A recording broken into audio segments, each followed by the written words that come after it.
संभाल सकी तो कहीं मैं काम से परास्त ना हो जाऊं, इसलिए अपने को मैं संभालूं और रासमंडल की जो असंख्य गोपिकाएं होंगी उन सब के रूप में तुम समाहित हो जाओ, उन सब को तुम संभालना जिससे युद्ध में मैं विजय प्राप्त कर सकूं। राधिका जी ने कहा ठीक है प्रभु, आप युद्ध करें, चिंता न करें। इसलिए रासपंचाध्यायी के पहले श्लोक में ही शुकदेव जी ने राधा जी का स्मरण किया। रास भागवत में राधा का नाम नहीं है, लेकिन ये रास लीला का वर्णन है। राधा रास मंडल की अधिष्ठात्री देवी, राधा के बिना रास हो ही नहीं सकती। इसलिए पहले श्लोक में ही शुकदेव जी ने राधा जी का स्मरण किया। वो राधा है, तारात्री, वो रात्रि आ गई और योग माया राधा का सहारा लिया है। क्या किया? शरद पूर्णिमा की रात्रि में चंद्रमा खिली है, कुसुमवन, यमुना का किनारा, बंसी बैठ, सुहावने समय को देख करके भगवान ने जगौ कलम वाम दृशाम मनोहरम, इतनी सुंदर बंसी बजाए प्रभु, इतनी सुंदर धुनी, वो स्वर निकाले बंसी में कि आज गुरन्नो नमलक्षितोद्यमा, एक दूसरे के उद्यम को गोपी नहीं देख रही, घर का काम धाम छोड़ करके। शुकदेव जी महाराज कहते हैं निषण्ण गीतम तदनंग वर्धनम ब्रज स्त्रिया कृष्ण गृहीत मानसा आज अगमुरन्नो नमलक्षितोद्यमा सयत्र कांतो जबलोल कुंडला। ऐसे बंसी में सुर निकाला प्रभु ने। बंसी की धुन को सुन करके ऐसी मुरलिया बाजी भगवान की, गोपिकाएं अपने आप को घर में रोक नहीं सकी, दौड़ लगा दिया बंसी बट की तरफ। कैसे गोपिकाएं जा रही हैं? बाजे रे मुरलिया बाजे, बाजे रे मुरलिया बाजे, बाजे रे मुरलिया बाजे, बाजे रे मुरलिया बाजे, बाजे रे मुरलिया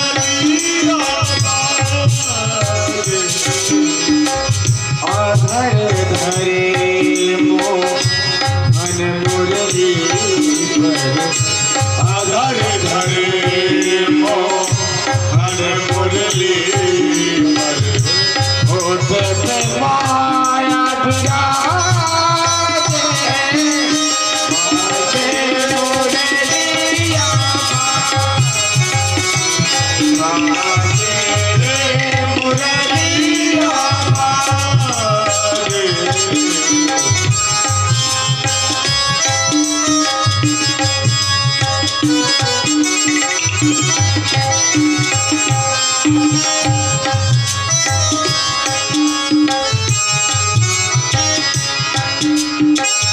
हरे हरे बांसुरी बनी मुरलिया, हरे हरे बांसुरी बनी मुरलिया, मरम मरम ओ सुजे अंगुरिया, मरम मरम को सुवे मुरलिया, संचर चतुर अंगुरिया जिन पर, चंचल चतुर अंगुरिया जिस पर, कनक मुदरिया साजे, बाजे मुदरिया बाजे,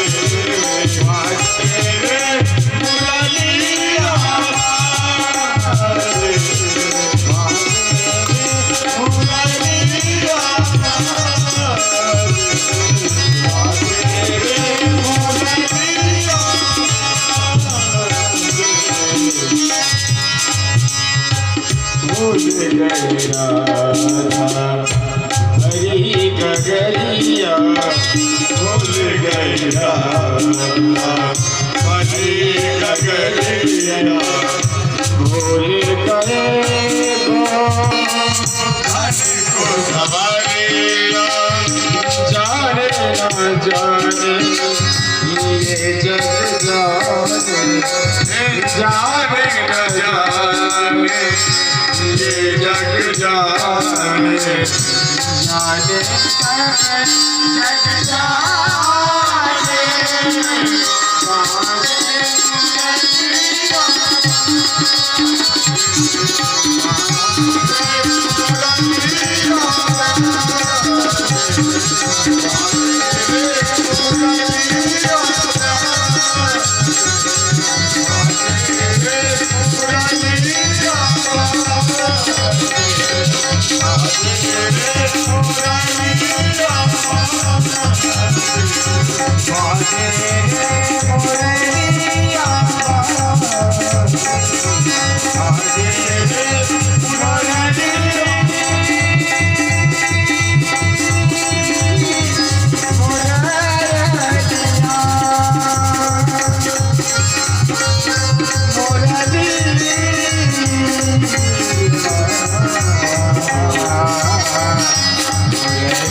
जिस समय भगवान श्री कृष्ण की बंसी बजी है, गोपिकाएं घर का काम धाम छोड़कर के दौड़ लगाती बंसी बट की तरफ। सुखदेव जी महाराज कहते निशम्य गीतम तदनंग वर्धन। ऐसा गीत था अनंग वर्धन। अनंग का अर्थ होता जिसका कोई अंग न हो। यहाँ केवल काम का भाव नहीं, अनंग माने काम, क्योंकि आज काम को बढ़ाना नहीं, काम को तो परास्त करना। तो यहाँ अनंग का भाव प्रेम से है, प्रेमा भक्ति से। प्रेम का कोई अंग नहीं होता। जीव का प्रेम, जीव की प्रेमा भक्ति परमात्मा के प्रति बढ़े, ऐसे उस अनंग वर्धन गीत को, प्रेम वर्धन गीत को भगवान ने बंसी में बजाया। गोपिकाएं सुन करके आज जगमो आ रही है। कहाँ आ रही भगवान की? ये कथा सुना रहे हैं सुखदेव जी महाराज और कहते हैं आज जगमो।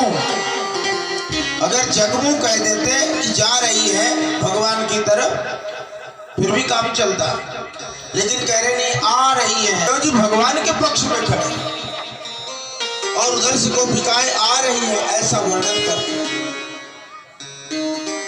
एक दूसरे के उद्यम को नहीं देख रहे कौन क्या कर रही है। हर गोपी को लगता है मैं जा रही हूं, भगवान मुझे बुला रहे हैं, बंसी मेरा नाम पुकार और जा सब रही। ताव आरे माणा पदवी भ्रातवी पुत्र बंधवी गोविंद पहितात्मानम नन वर्तंत मोहिता।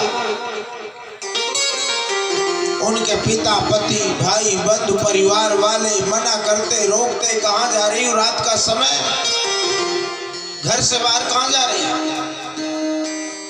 लेकिन गोविंद पहितात्मानम, जिनकी आत्मा को गोविंद ने कन्हैया ने अपनी तरफ खींच लिया है, किसी का कहना नहीं। जवाब क्या दिया गोपिकाओं ने? अरे दुनिया वाले नकली रिश्तेदारों, जब यमराज बुलाता है तो कोई रोक नहीं पाता। जब यमराज बुलाता है तो कोई रोक नहीं पाता। आज तो ब्रजराज बुला रहा तो क्यों रोक रहे हो?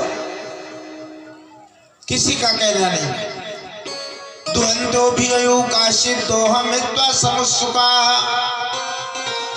कोई गाय तो रही थी, दोहन पात्र ही छोड़ दिया और भाग गई उधर से गौशाला की तरफ। कोई दूध पका रही, कोई भोजन बना रही है, उसी हालत में छोड़ के चली गई। पायमता से सुन पाया कोई अपने छोटे बालक को दूध पिला स्तनपान करा रही है, छोड़ के चली गई। कोई पति को भोजन करा रही, कोई पति की सेवा कर रही है, छोड़ के चली गई। कहते कोई गोपी अपना श्रृंगार कर रही है। अंजन्त्या काश्यलोचने आंख में काजल लगा रही थी गोपी श्रृंगार में। एक आंख में काजल लगाया और तब तक में भगवान की बंसी बज गई, तो दूसरे आंख में काजल लगाने का टाइम था उसके पास। उसी तरह दौड़ लगा दिया। सुखदेव जी महाराज वर्णन करते हैं, व्यस्तस्तमस्ताभरणम काशित कृष्णांतकम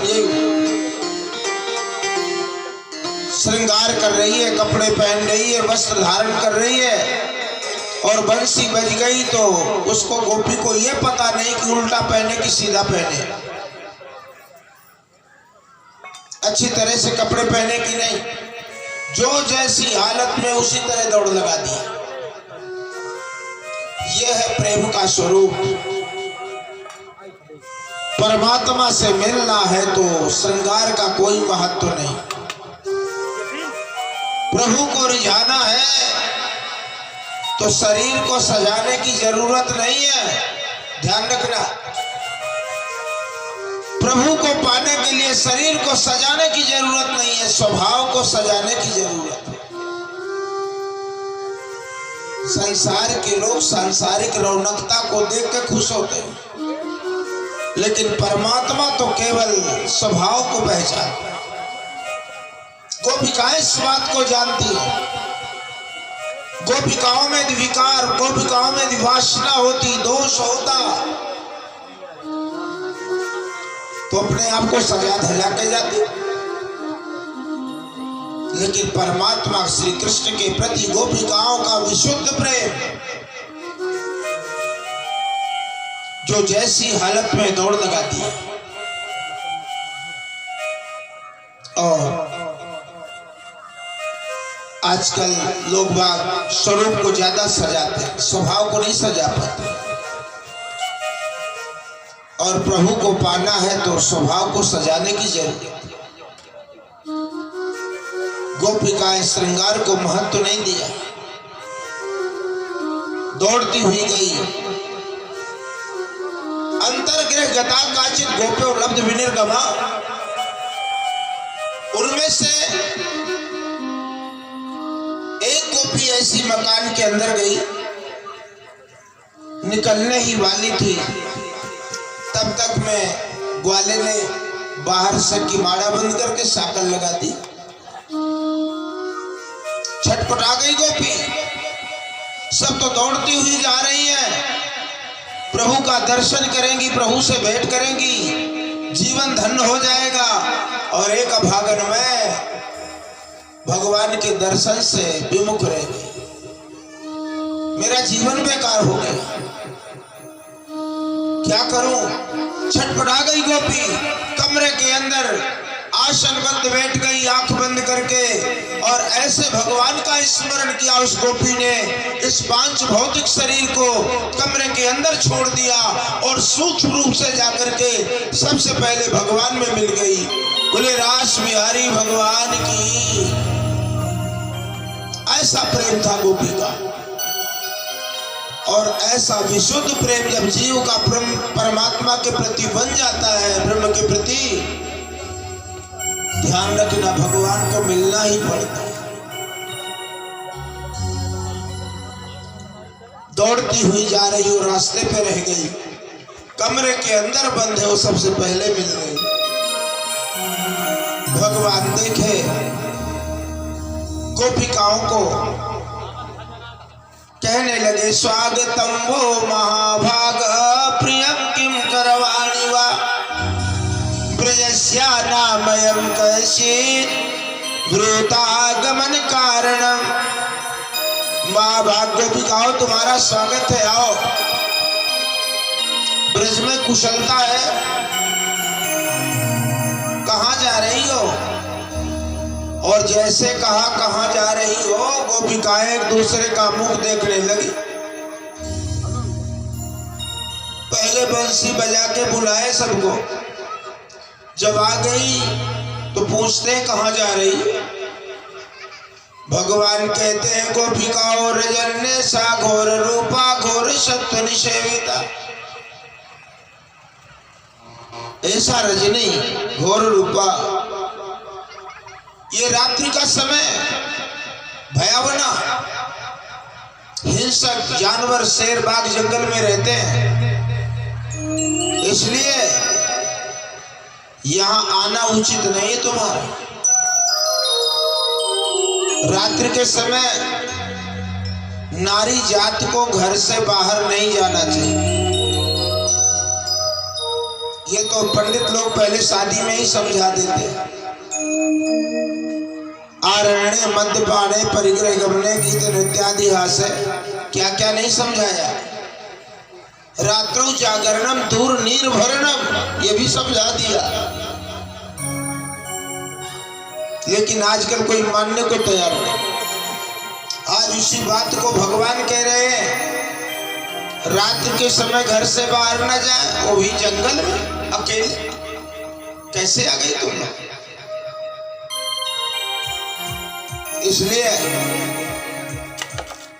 घर को वापस जाओ। अगर मेरे प्रेम में आ गई, स्नेह में तो भेंट हो गई, जंगल की शोभा देखने आई, देख लिया, प्रतियात ततो गृहान, अब तो अपने घर को लौट जाओ।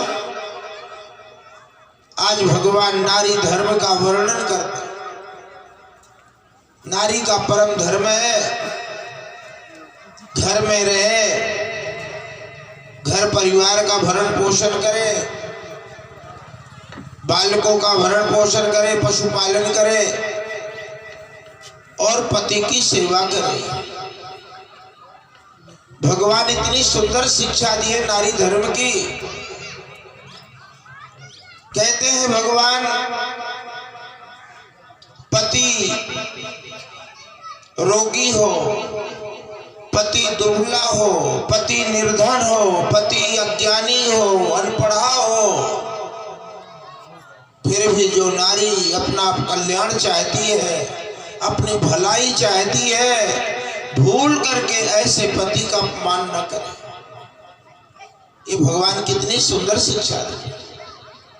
शास्त्रों में तो बहुत अच्छा वर्णन आया है। मनु जी कहते हैं मनुस्मृति में, पति रेको गुरु स्त्री नाम, पति का गुरु कोई दूसरा होता नहीं, पत्नी का गुरु कोई दूसरा नहीं, पति ही गुरु है, पति ही परमात्मा है, पति ही सर्वस्व है, पति ही संपत्ति है। ऐसा भगवान ने कहा है। यहां तक वर्णन आता है शास्त्रों में, तो यहां तक वर्णन आता है कि तीर्थ स्नानार्थनी नारी पदपादोदकम पिबेत। जिस नारी की इच्छा हो तीर्थ यात्रा करना है, तीर्थ में भ्रमण करने जाना है, स्नान दर्शन करना है, तो अपने पति के चरणों को धोकर पी जाए, चरणामृत ले ले, तो सभी तीर्थों का फल मिल जाता है उसको।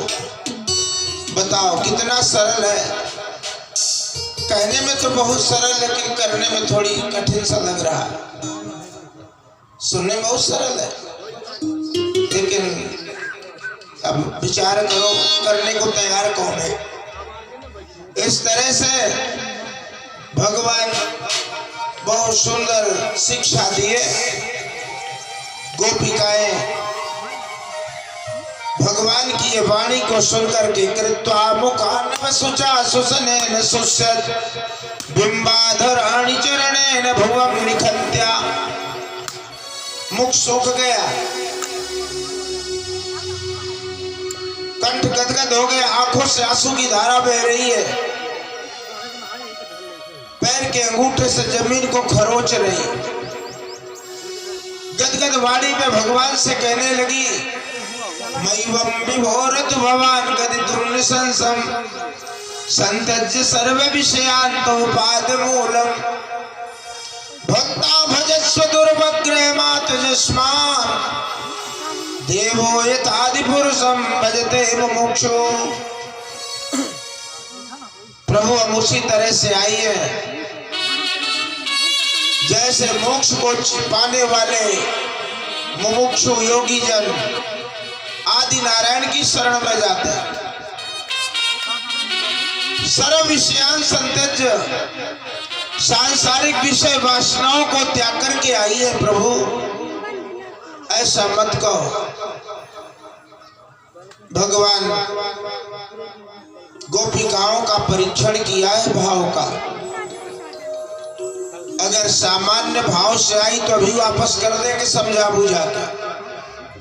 अगर समर्पण के भाव से आई है तो पता चल जाएगा। बड़े सुंदर तर्क भी दिया गोपिकाओं ने। भगवान उनके भाव को पहचाने। असंख्य गोपिकाओं के बीच में कन्हैया नाचने लगे। बहुत सुंदर वर्णन करते हैं। बाहो प्रसार परिरंभ कराल कोरो, नीवी स्तनाल वन नर्म नखाग्रपातई, श्वेल्यावलोक हस्ते ब्रज सुंदरीणाम, उत्तम भयन प्रतिपतिम रमयांशकार। भगवान के नृत्य का वर्णन करते गोपिकाओं के बीच में कन्हैया नाच रहे। गोपिकाओं को लगा दुनिया में हमसे भाग्यवान स्त्री है कौन। इतना अभिमान भर गया गोपिकाओं के हृदय में। अब संसार में हमसे अच्छा कोई है ही नहीं। भगवान हमारे बस में है। जब ऐसा भाव गोपिकाओं में आया प्रभु पहचान गए तुरंत। सुखदेव जी महाराज कहते हैं, ताशाम तद सौभग मदम वीक्षमान च केशव, प्रशमाय प्रसादाय तत्रैवान्तर्धीयत। ये सौभाग्य रूपी अभिमान है गोपिकाओं का। अभिमान कैसा भी हो खतरनाक होता, ध्यान रखना। अभिमान ऐसा मर्ज है, भगवान की अगर किसी से नहीं पटती तो वो है अभिमान। अभिमान को अंदर आने मत दो, नहीं हम भगवान से दूर हो जाएंगे अगर अभिमान की दोस्ती करें। इसका जरूर ध्यान दें। भगवान उनके अभिमान को, मद को दूर करने के लिए सौभाग्य रूपी मद को गोपिकाओं के बीच में नाचते नाचते कन्हैया अंतर ध्यान हो गए। और जब कन्हैया अंतर ध्यान हो गए, गोपिकाएं भी लखने लगी। पृथ्वी से पूछती, आकाश से पूछती, पेड़ पौधों से पूछती है, तुलसी के वृक्ष से पूछती है। कच्चित तुलसी कल्याणी गोविंद चरण प्रिय, तुलसी तुम्हारे बिना कन्हैया का भोग नहीं लगता, इतना चाहते। अरे पृथ्वी तुम्हारे लिए 12 रूप धारण किया था, तुम्हें जरूर खबर होगी, बता दो किधर गए कन्हैया। एने परार्थ भव का यमुनोपकूलई, संसंतु कृष्ण पदवी रहिता आत्मनाम्नः। अरे जमुना के किनारे जितने पेड़ पौधे हो, बता दो हमारे कन्हैया कहाँ गए। ऐसे बिलख रही है, ढूंढ रही है, पूछ रही है। गोपिकाओं ने क्या कैसे करुण क्रंदन करके प्रभु को पुकारा है, वर्णन करते हैं। तुम्हें हम ढूंढ रहे हैं, कहाँ हो मुरली वाले। तुम्हें हम ढूंढ रहे हैं, कहाँ हो मुरली वाले। तुम्हें हम ढूंढ रहे हैं, कहाँ हो मुरली वाले। तुम्हें हम ढूंढ रहे हैं, कहाँ हो मुरली वाले। या तो अब सामने हो, या तो अब सामने या हमें भी बुला ले। तुम्हें हम ढूंढ रहे हैं,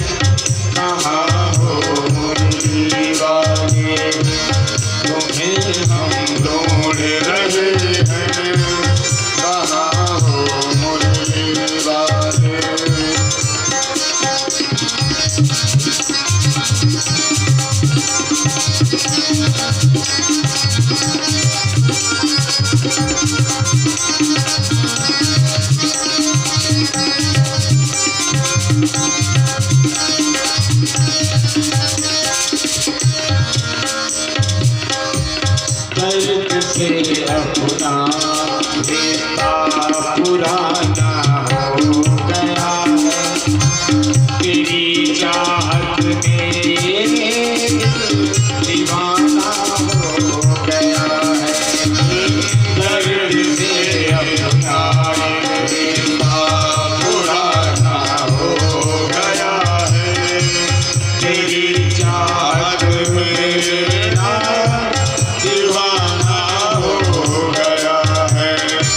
सुन जरा धड़कनों को,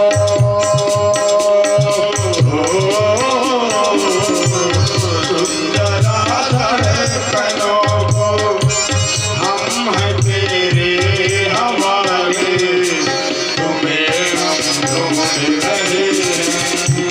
कहाँ हो मोरी दीवाने, तुम्हें हम ढूंढ रहे हैं। कहाँ हो मोरी दीवाने।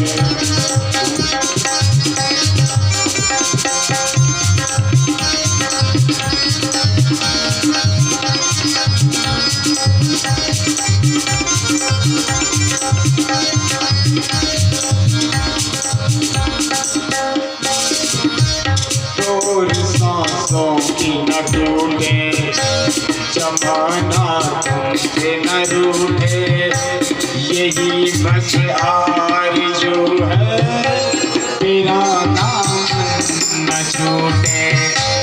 तोर सांसों की न टूटे, जमाना तुमसे न रूठे, यही बस आरज़ू है, तेरा दामन न छूटे। तड़पते हैं तेरे बिन,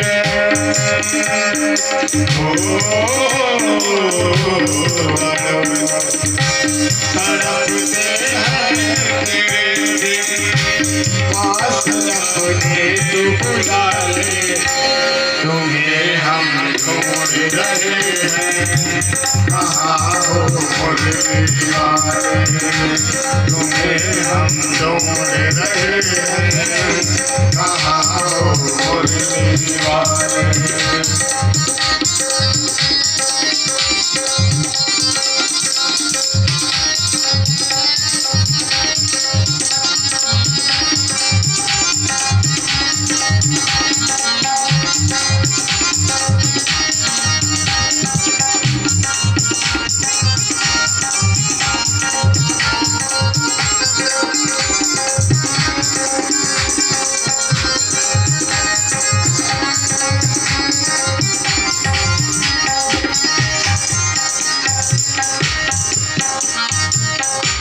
सफर में जिंदगी के कुछ ऐसे मोड़ आए, जिसे समझा था अपना वही निकले पराए।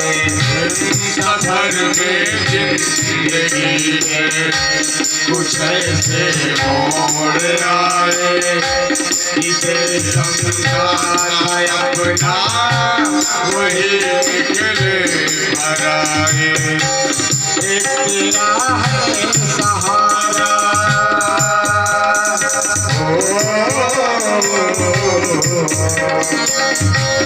एक तेरा है सहारा, गले से मुझको लगा ले, तुम्हें हम ढूंढ रहे हैं।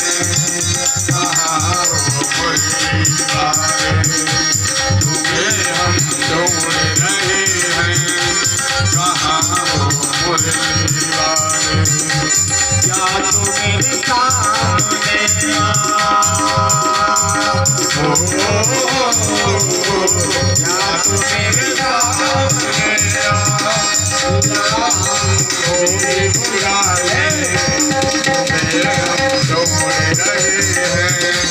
कहाँ हो मोरे दीवाने, तुम्हें हम ढूंढ रहे हैं। कहाँ वाले कहाँ हो मुरली वाले कहाँ हो मुरली वाले। उड़ी वृंदावन बिहारी लाल की। लीला में परमात्मा लीन है, जिसमें उसी का नाम लीला है। प्रभु को पाने के लिए लीला सुनना भी चाहिए और देखना भी चाहिए। एक उपाय सूझा गोपिकाओं को, पूतना उद्धार से लेकर अब तक की जो लीलाएं प्रभु की हुई, गोवर्धन लीला तक गोपिकाओं ने उनको संपन्न किया। एक कृष्ण बनती है, गोपी बनती है, एक कृष्ण बनती है, एक पूतना बनती है।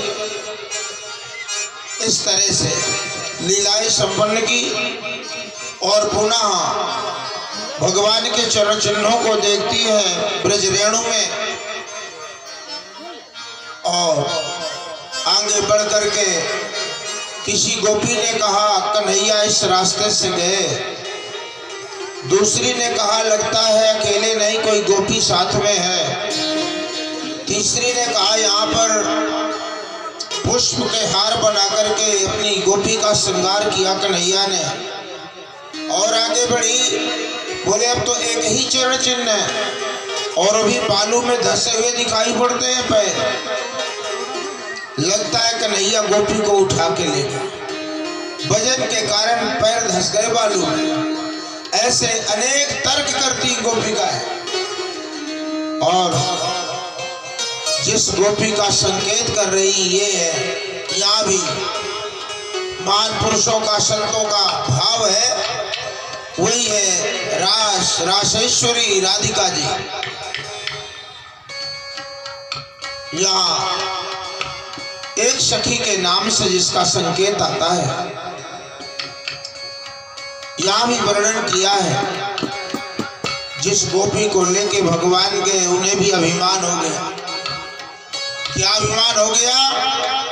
ये जितनी गोपिकाएं हैं सब में सबसे ज्यादा भाग्यवान तो मैं हूँ। मेरे कारण कन्हैया ने सबको छोड़ दिया, अब तो मेरे बस में, जहाँ चाहूँ वहाँ ले जाओ।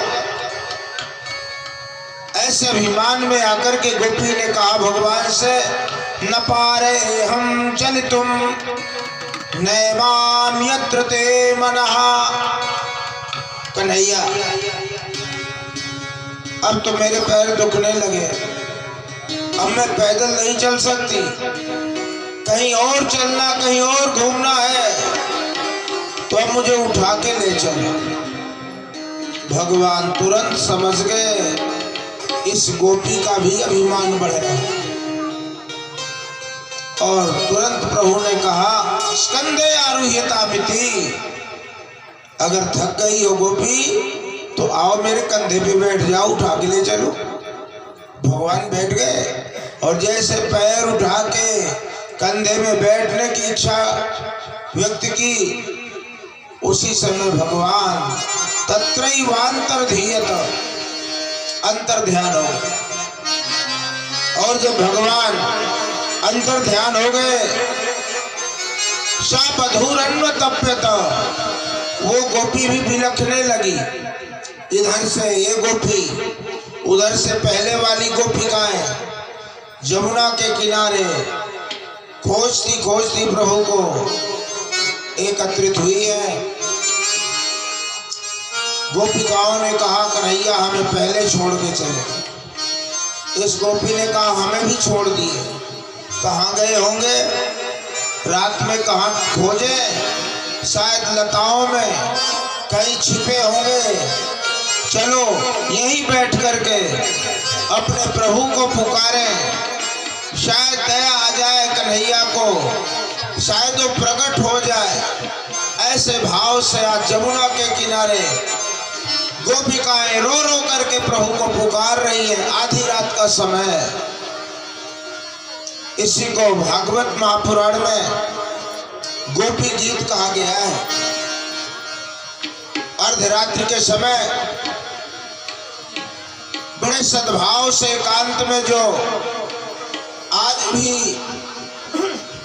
इस गोपी गीत का पाठ करते हैं, कन्हैया का दर्शन होता है उन्हें, ऐसा कहना है महान पुरुषों का। गोपिकाएं बड़े भाव से प्रभु को पुकार रही हैं। कैसे? जयति तेधिकं जन्मना व्रजा श्रयत इंदिरा शश्वदत्र हि। जयति तेधिकं जन्मना व्रजा श्रयति इंदिरा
जन्म ले लेने से ब्रज की सुंदरता बढ़ गई है।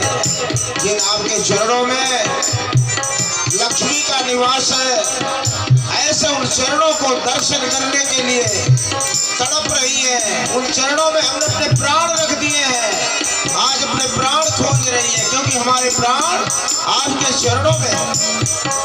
अपने परिवार को त्याग दिया, आपके गीत मोहित होकर के आपकी शरण में आई।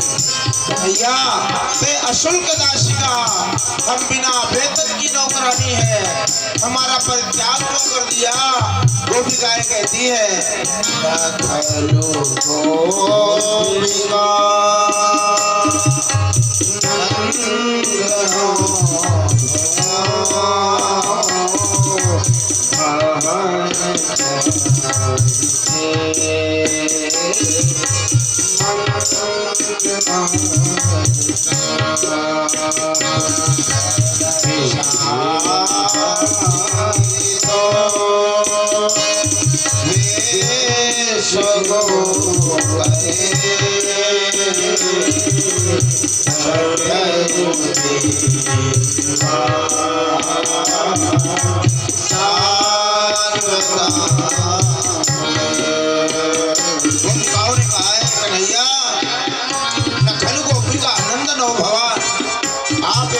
यशोदा के पुत्र नहीं हो।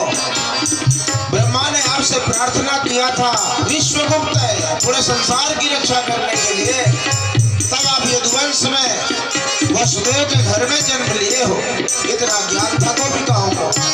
हम आपके धरामृतम अधरामृत को पान करना चाहती है। शिरस देना अपना वो वरद हस्त हमारे मस्तक पे रख दो, हमारे जीवन के सारे पाप ताप को नष्ट कर दो।